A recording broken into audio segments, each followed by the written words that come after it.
নমস্কাৰ উংটক চাই থকাৰ বাবে ধন্যবাদ ষ্টুডিঅত মই নিজৰা দিব লাইছো এই মুহূৰ্তৰ এক অত্যন্ত গুৰুত্বপূৰ্ণ খবৰ মুখ্যমন্ত্ৰী হিমন্ত বিশ্ব শৰ্মাৰ বিৰুদ্ধে এবাৰ গৰজি উঠিছে আমসু আৰু তেওঁলোকে উল্লেখ কৰিছে যে উচ্ছেদৰ ক্ষমতা থাকিলে বুলিয়ে তেওঁ উচ্ছেদ কৰিছে কিন্তু সেই ক্ষমতাই সৰ্বোচ্চ নহয় মুখ্যমন্ত্ৰীক হুংকাৰ প্ৰদান কৰিছে এবাৰ আমসুৱে আৰু লগতে উল্লেখ কৰিছে মুখ্যমন্ত্ৰী হিমন্ত বিশ্ব শৰ্মাই মানুহৰ পেটৰ ভাত কাহি খায় এনেদৰে এতিয়া মন্তব্য কৰিছে উদাত্ত কণ্ঠৰে গৰজি উঠিছে আমসু এই মুহূৰ্তত সবিশেষ সবিস্তাৰে জনাবলৈ যত্ন কৰিছে নিটক চাই থকা প্ৰতিগৰাকী দৰ্শকক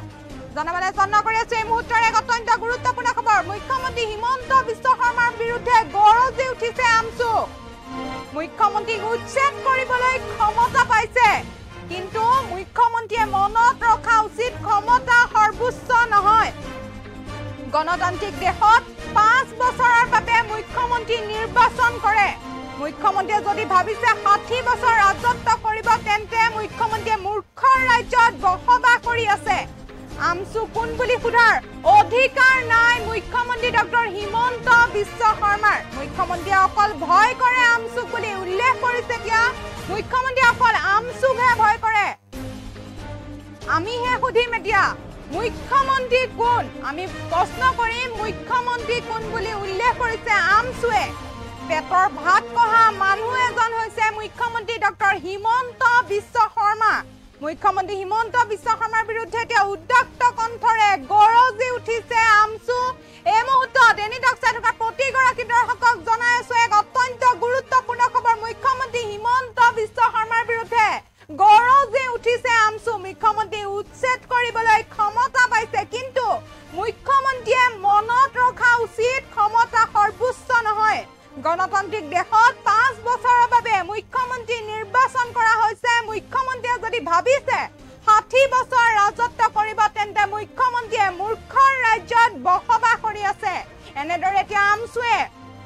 তুলাধুনা মন্তব্য কৰিছে মুখ্যমন্ত্ৰী হিমন্ত বিশ্ব শৰ্মাক মুখ্যমন্ত্ৰীয়ে অকল ভয় কৰে আমসুক এনেদৰে এতিয়া মন্তব্য কৰিছে আমি প্ৰশ্ন কৰিম মুখ্যমন্ত্ৰী কোন হয় বুলি আমি প্ৰশ্ন কৰিম বুলি প্ৰশ্ন উত্থাপন কৰিছে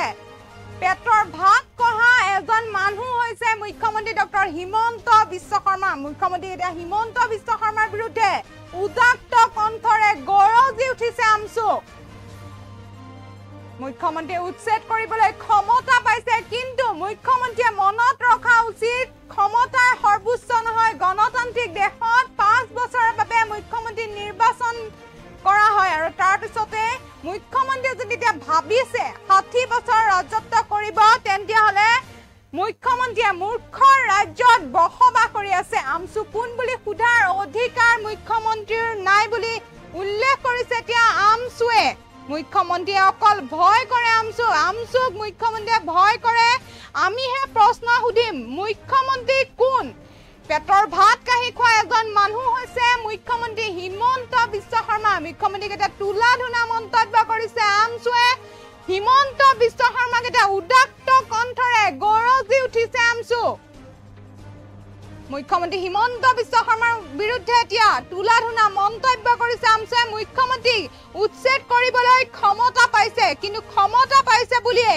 মনত ৰখা উচিত যে ক্ষমতা সৰ্বোচ্চ নহয় মুখ্যমন্ত্ৰীয়ে মনত ৰাখক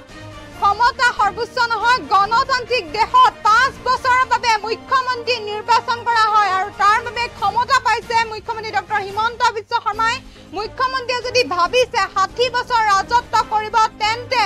মুখ্যমন্ত্ৰীয়ে মূৰ্খৰ ৰাজ্যত বসবাস কৰি আছে আমসু কোন বুলি সুধাৰ অধিকাৰ নাই মুখ্যমন্ত্ৰী ডক্টৰ হিমন্ত বিশ্ব শৰ্মাৰ মুখ্যমন্ত্ৰীয়ে অকল ভয় কৰে আমসুক এনেদৰে এতিয়া উদাত্ত কণ্ঠৰে গৰজি উঠিছে আমসু পেটৰ ভাত কাহি খোৱা এজন মানুহ হৈছে মুখ্যমন্ত্ৰী ডক্টৰ হিমন্ত বিশ্ব শৰ্মা এনেদৰে এতিয়া গৰজি উঠিছে আমসু মুখ্যমন্ত্ৰীৰ বিৰুদ্ধে এতিয়া মন্তব্য কৰিছে আমসুৱে মুখ্যমন্ত্ৰীয়ে অকল আমসুৰে ভয় কৰে বুলি উল্লেখ কৰিছে আৰু মুখ্যমন্ত্ৰীয়ে যদি ভাবিছে 60 বছৰ ৰাজত্ব কৰিব তেন্তে মুখ্যমন্ত্ৰীয়ে মূৰ্খৰ ৰাজ্যত বসবাস কৰি আছে গণতান্ত্ৰিক দেশত 5 বছৰৰ বাবে মুখ্যমন্ত্ৰী নিৰ্বাচন কৰা হয় মুখ্যমন্ত্ৰীয়ে মনত ৰখা উচিত ক্ষমতাই সৰ্বোচ্চ নহয় মুখ্যমন্ত্ৰীয়ে ক্ষমতা পাইছে উচ্ছেদ কৰিবলৈ এতিয়া উচ্ছেদিত ৰাইজৰ হৈ মাত মাতিছে আমছুৱে যিহেতু মুখ্যমন্ত্ৰীয়ে মনত ৰখা উচিত সৰ্বোচ্চ নহয় ক্ষমতাই সকলো নহয় গণতান্ত্ৰিক দেশত 5 বছৰহে মুখ্যমন্ত্ৰী নিৰ্বাচন কৰা হ'ব 5 বছৰৰ পিছত বেলেগ আহিব তেতিয়া মুখ্যমন্ত্ৰীৰ কি হ'ব মুখ্যমন্ত্ৰীয়ে যদি ভাবিছে 60 বছৰ ৰাজত্ব কৰিব তেন্তে হলে মুখ্যমন্ত্ৰীয়ে মূৰ্খৰ ৰাজ্যত বসবাস কৰি আছে এনেদৰে এটা তুলা ধুনা মন্তব্য কৰিছে আমছুৱে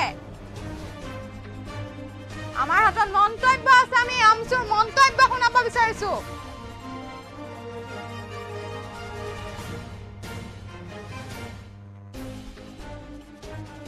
এইটো মুখ্যমন্ত্ৰী ক্ষমতা পাইছে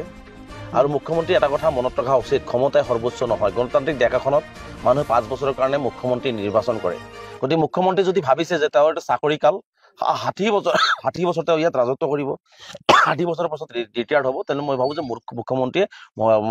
মূৰ্খৰ ৰাজ্যত বসবাস কৰি আছে আৰু মুখ্যমন্ত্ৰীয়ে আমছু কোন কোৱাৰ কথাটো আচলতে নৈতিক অধিকাৰ নাই কাৰণ মুখ্যমন্ত্ৰীয়ে ভয় আমছুকে খায় মুখ্যমন্ত্ৰী যদি আজি অসমত ভয় খায় সেই আমছুকে খায় যাৰ কাৰণে তেওঁ আমছু কোন শব্দটো ইউজ কৰিছে কাৰণ আমছু হৈছে অসমৰ নিপীড়িত নিৰ্যাতিত সংখ্যালঘু জনগণৰ হৈ মাত মাতি অহা কাম কৰি অহা সংগঠন অসমৰ আৰ্থ সামাজিক শৈক্ষিক অসমৰ জাতি গঠন প্ৰক্ৰিয়াত অগ্ৰণী ভূমিকা গ্ৰহণ কৰা এটা সংগঠন আৰু মুখ্যমন্ত্ৰী যদি কোন মই প্ৰশ্ন কৰো যে মুখ্যমন্ত্ৰী কোন একেপথে অসমৰ প্ৰতিজন মানুহে ক'ব যে মুখ্যমন্ত্ৰী এজন হিটলাৰী শাসক স্বৈৰাচাৰী শাসক মানুহৰ ল'ৰা ছোৱালীৰ মুখৰ ভাত কাঢ়ি লোৱা মুখ্যমন্ত্ৰী হিমন্ত বিশ্ব শৰ্মা মানুহৰ ঘৰ ভাঙি দি মানুহক বেঘৰ কৰা মানুহক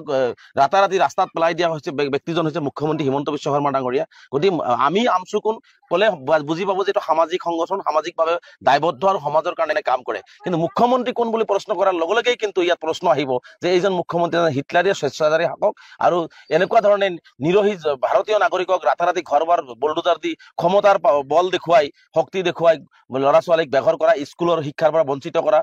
বিবিধা পিতৃ মাতৃক চকুৰ পানী মাটিত পেলোৱা মানুহৰ ঘৰ ভাঙি মানুহক ৰাস্তাত পেলাই দিয়া সেইজনে হৈছে মুখ্যমন্ত্ৰী এটা অন্যায়কাৰী শাসক গতিকে মুখ্যমন্ত্ৰী ডাঙৰীয়াই আমছু কোন প্ৰশ্ন কৰা নৈতিক অধিকাৰ মুখ্যমন্ত্ৰী নাই আৰু মুখ্যমন্ত্ৰী এই কাৰণেই প্ৰশ্ন কৰিছে মুখ্যমন্ত্ৰীয়ে আমছুৰ আন্দোলনে ভয় আমছুৱে আন্দোলন কৰি যাব আপোনাৰ ক্ষমতা আজি আছে আপুনি উচ্ছেদ কৰিছে আপোনাৰ ক্ষমতা আছে আপুনি আজি বলডোজাৰ চলাইছে কিন্তু এটা কথা মুখ্যমন্ত্ৰীয়ে মনত ৰখা উচিত যে মুখ্যমন্ত্ৰী কিন্তু চকীখন চিৰস্থায়ী নহয় এদিনাখন আপুনি এই চকীখন এৰিব লাগিব অসমৰ ৰাইজে কিন্তু এই চকীখনৰ পৰা আপোনাক এদিনাখন নমাব গতিকে তেনে অৱস্থাত মুখ্যমন্ত্ৰীয়ে এনেকুৱা দম্ভ অহংকাৰী আৰু হিটলাৰী যি শাসন যন্ত্ৰ চলাইছে এইবোৰ মুখ্যমন্ত্ৰীয়ে বন্ধ কৰক অন্যথা কিন্তু অভিশাপ লাগিব চৰকাৰখনৰ অভিশাপ লাগিলে কিন্তু সেই অভিশাপ কিন্তু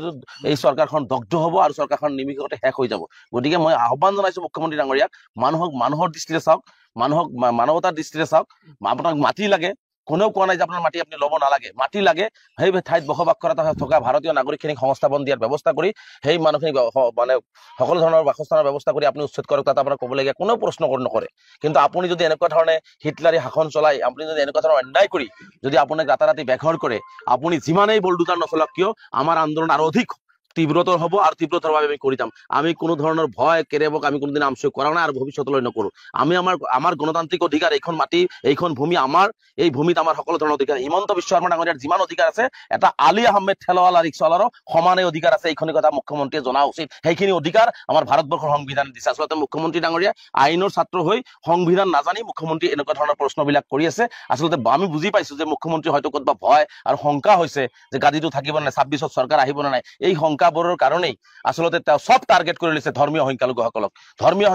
তেওঁলোকে বলিৰ পঠাব যায় যি ৰাজনৈতিক গাদী সুৰক্ষিত কৰিব বিচাৰিছে মই ভাবো যে মুখ্যমন্ত্ৰীৰ এই ধৰ্মীয় সংখ্যালঘুসকলক টাৰ্গেট কৰাটোৱে মুখ্যমন্ত্ৰীৰ আটাইতকৈ কাল হ'ব চৰকাৰখনৰ আটাইতকৈ কাল হ'ব বুলি আমি বিশ্বাস কৰো আৰু অসমৰ ৰাইজে